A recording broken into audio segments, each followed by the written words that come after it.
Bom dia, pessoal. Espero que todos e todas estejam bem. Eu sou o professor Felipe Queiroz e vou iniciar nossa segunda aula sobre noções de biossegurança, né, que é a disciplina que nós estamos vendo no momento dentro do curso de auxiliar de laboratório. Então, a biossegurança, se a gente for parar para analisar a palavra propriamente, essa primeira parte, bio, significa vida, né? Por isso que a gente fala biologia, que é estudo da vida. Quando a gente junta com a palavra segurança, a gente tem o significado de segurança da vida. Então, ou seja, é uma área, né, que se preocupa com as questões relacionadas a essas medidas que podem ajudar a preservar a vida em vários aspectos. Agora nós temos aqui um conceito sobre a biossegurança. Se vocês forem buscar nos livros e também na internet, vocês vão encontrar conceitos bem variados sobre biossegurança, mas todos eles apontam para um mesmo significado, que seria esse conjunto de medidas, tá, voltadas para a prevenção, né? Ou seja, para evitar a minimização, ou seja, diminuir as chances, ou a eliminação, que seria a completa destruição dos riscos inerentes às atividades de ensino, pesquisa, produção, desenvolvimento tecnológico e prestação de serviços que podem comprometer a saúde do homem, dos animais, do meio ambiente ou a qualidade dos trabalhos desenvolvidos. Então percebam, a gente tem uma tendência a achar, algumas vezes, que a biossegurança ela só está relacionada com a preservação da saúde humana. Só que ela acaba sendo, ela de fato é, na verdade, uma área mais abrangente. E aí também se preocupa com a saúde animal, com a saúde do meio ambiente e também com a qualidade dos trabalhos, ou seja, dos serviços também que podem ser prestados. Então, esse conceito de biossegurança ele está muito relacionado a uma prevenção de saúde em que entende que vários fatores são importantes para serem preservados. Agora, dentro das questões de biossegurança, um outro conceito e aspecto super importante para a gente entender é o conceito de risco. De forma bem simples, o que é um risco? Um risco é tudo, o todo de qualquer agente de natureza diversa que representa alguma ameaça. Quando eu falo de natureza diversa, é porque a gente pode ter um risco físico, um risco químico, biológico, ergonômico e também um risco de acidente. Eu vou falar bem resumidamente sobre cada um deles, mas a gente vai focar no risco biológico, que é aquele que tem mais relação com a temática do nosso curso. Então, o risco físico é aquele que acontece pela transferência de energia. Por exemplo, nós podemos ter uma queimadura, que é uma transferência de energia térmica, podemos ter um choque, que é uma transferência de energia elétrica, tá? Então, riscos em que acontece essa transferência de energia e causa um dano ao indivíduo ou ao meio ambiente ou a um animal, a gente chama de risco físico. O risco químico, como o próprio nome sugere, é quando a gente precisa manipular alguma, alguma amostra de produto químico e esse produto químico ele pode trazer alguma consequência. Como, por exemplo, nós temos produtos químicos que são corrosivos, outros que causam queimadura, outros que podem ter uma característica inflamável, né? E aí tem um risco secundário de queimadura. Alguns materiais podem ser tóxicos, né? Entre outras situações. E aí nós temos o risco biológico, que é o risco que nós vamos falar mais adiante com mais detalhes, mas é aquele relacionado à exposição a micro-organismos.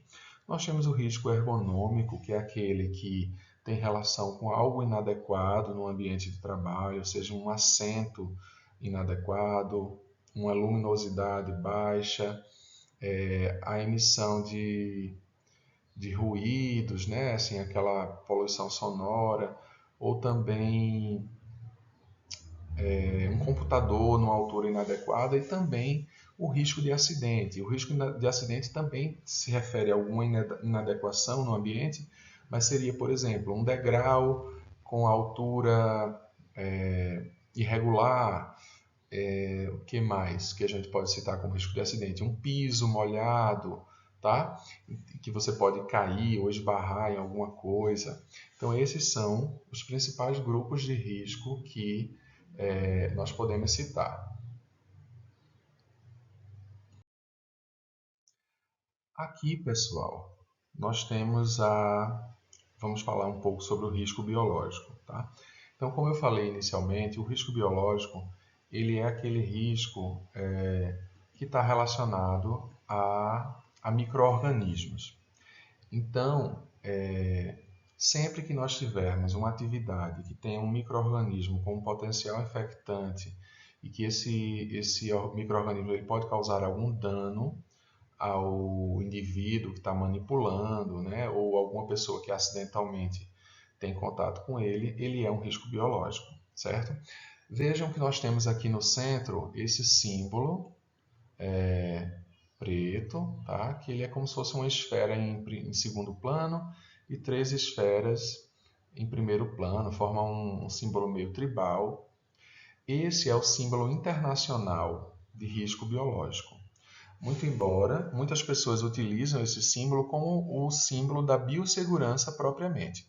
Então, sempre que você adentrar um ambiente que tiver esse símbolo, ali está indicado que existe algum material com risco biológico, certo? E aí é preciso, né, se tomar os cuidados a partir dessa informação. Esse símbolo, como eu falei, ele é universal, então em qualquer lugar do mundo que você observá-lo, ele deve ser considerado como um aviso de risco biológico. Mas esse símbolo ele não tem uma padronização de cor. Então aqui a gente tem ele representado em preto, mas você poderia ver ele representado em outras cores. O que importa é o símbolo propriamente, tá? Então, o risco biológico ele está relacionado com essa questão dos micro-organismos. Então, são organismos que nós nem conseguimos observar a olho nu. E aqui eu cito, aqui no lado, trago as imagens dos principais, né, micro-organismos que podem causar doença no homem, no animal e também em algumas espécies vegetais, né, a depender do tipo do micro-organismo. Então, aqui na parte de cima, nós temos a representação de bactérias, aqui no formato de bacilos, que é essa forma mais compridinha. Aqui nessa segunda imagem, nós temos a representação, né, a imagem no microscópio de fungos, tá? Aqui na terceira imagem nós temos a representação de vírus e aqui na última imagem nós temos protozoários, né? Então nós temos várias doenças que podem ser causadas por esses micro-organismos. Por exemplo, de doença bacteriana, nós podemos ter a sífilis, a cólera, a leptospirose. Por doença fúngica, nós podemos ter pneumonia fúngica, por exemplo, podemos ter vários tipos de micose, né, que são problemas de pele. No caso de vírus, a gente pode ter doenças bem conhecidas, como a Covid-19, né, que causou a pandemia recentemente, mas também podemos ter doenças como o HIV, a dengue, entre outras.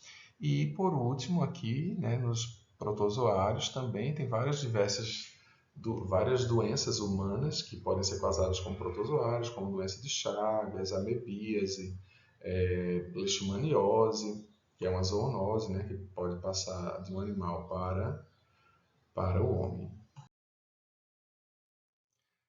E aí, pessoal, sabendo que o risco biológico ele está relacionado a micro-organismos que nós não percebemos a olho nu, não visualizamos, uma das medidas super importantes para minimizar as chances de problemas relacionados a esses micro-organismos, né, que a gente pode ter contato, é a higienização das mãos. É por isso, por exemplo, que a gente observa que os médicos no bloco cirúrgico, eles fazem uma lavagem da mão, né, e de parte do braço de forma bastante intensa, que é para evitar as chances de que as bactérias, os vírus e fungos que podem estar ali na sua mão contaminem o paciente durante, por exemplo, o procedimento cirúrgico. E é por isso também que uma enfermeira deve higienizar as mãos antes da aplicação de uma vacina, entre outras situações que nós poderíamos pensar que se faz necessário esse procedimento. E aí vocês podem se perguntar por que é tão importante esse cuidado com as mãos.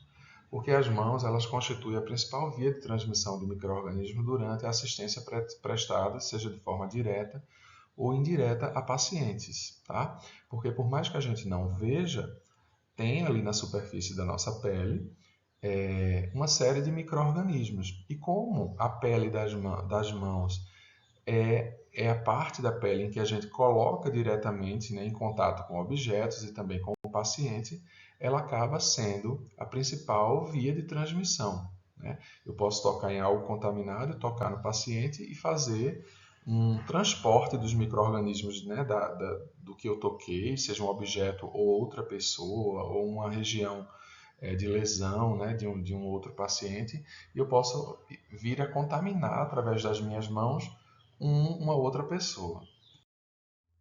E aí, cientificamente, já é provado que qualquer ação que leve a uma higienização das mãos, ela atua, né, como uma medida preventiva para a transmissão desses micro-organismos.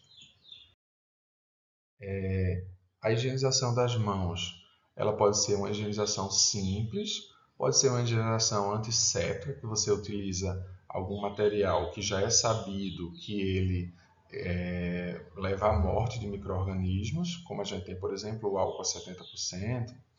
A gente tem a fricção antisséptica das mãos com a preparação alcoólica, né, que seria exatamente fazer fricção, ou seja, esfregar as mãos com álcool. E a gente tem a antisepsia cirúrgica das mãos, que é aquela que eu falei para vocês que os médicos e a equipe da enfermagem que trabalham no bloco cirúrgico precisam fazer como um protocolo para começar um procedimento. Então, pessoal, a higienização simples das mãos, ela consiste nessa remoção dos micro-organismos que estão ali na superfície, né, formando colônias de micro-organismos na nossa pele e que ficam ali aderidas na região por conta do suor e também de células mortas ou de outras sujidades, né, que a gente pode ter, alguma coisa que está sujando nossa mão e que torna a nossa mão mais aderente para os organismos se fixarem na pele. Aqui nós temos o passo a passo de uma higienização correta das mãos, tá? Como medida de biossegurança. Então, inicialmente, a gente vai molhar as mãos, né? Pegar alguma substância, seja um detergente ou um sabão, e aí começar a esfregar as palmas das mãos, né? Nessa etapa 3. Na etapa 4, você coloca uma mão sobre a outra e fricciona com os dedos entrelaçados, né? Ou seja, os dedos encaixando entre os espaços uns dos outros, e aí você repete isso uma hora com uma mão por cima e a outra por baixo, e depois inverte. Nessa etapa 6, você faz uma fricção com os dedos, né? Ali encaixados. Você também faz uns movimentos giratórios no polegar, né? Usando a mão oposta e depois inverte. Você também faz isso no pulso e só depois que você pode retirar o sabão da lavagem das mãos e depois essas mãos devem ser secadas. Esse processo ele tende a durar ali entre 40 a 60 segundos, né? Depois que você faz, né, por um tempo, já vai virando meio que automático essas etapas. E essas etapas também, pessoal, na falta de água e sabão, elas podem ser realizadas também com o álcool, seja o álcool em gel ou o álcool líquido, na concentração de 70%. E aí, quando a gente fala da higienização das mãos com a utilização de álcool, ela é feita através da fricção, que é exatamente aquela etapa, só que sem o uso da água da torneira, sendo feita apenas com álcool. Então, a gente tem o álcool na forma líquida, né, que é uma preparação contendo álcool, ali entre 60% e 80%, né, mas o que comercialmente é mais comum e também se recomenda é ali na concentração de 70%. Existe também álcools na forma de gel e na forma de espuma, nessa concentração de 70%, que é eficiente como ação antibacteriana. Aqui é uma ilustração daquelas etapas da lavagem, só que sem água, feitas sequencialmente com o uso do álcool. Tá? Isso é feito em situações em que você não tem uma pia ou uma fonte de água e sabão disponível para poder realizar a lavagem. Então aqui nós temos o alerta para algumas situações em que você deve lavar as mãos se você está trabalhando, por exemplo, no leito, né, com um paciente. Então, antes do contato, antes da realização do procedimento, após o contato com áreas próximas àquele paciente e também após a exposição a algum fluido corporal, né? Seja sangue, seja escarro. Agora, pessoal, baseado nisso que nós conversamos até o momento, né, nós vamos ter mais outros pontos em outras aulas a trabalhar, mas baseado no que a gente conversou até agora, eu peço que vocês escrevam alguma situação que vocês passaram ao longo da vida e que vocês identificam que tratou-se de uma questão de risco de contaminação, tá? E aí vocês vão dizer qual a situação e qual a medida de biossegurança que poderia ter lhe protegido. Por exemplo, um dia eu fiz um curativo em alguém e não usei luva, né? Se você acha que isso é uma situação de risco, você registra e diz que a solução, a proteção, né, a medida de biossegurança, seria ter feito a utilização das luvas, tá bom? Então, eu vou me despedindo de vocês por aqui, mas eu fico à disposição para vocês tirarem qualquer dúvida, e seja sobre o conteúdo ou seja sobre a atividade, no nosso grupo do WhatsApp, tá bom? Vocês podem ficar muito à vontade para esclarecer qualquer ponto que não ficou muito claro, que vocês queiram entender um pouco melhor. A gente conversa até chegar a um bom entendimento, tá bom? Eu desejo um ótimo dia a todos e uma boa atividade também. Um abraço.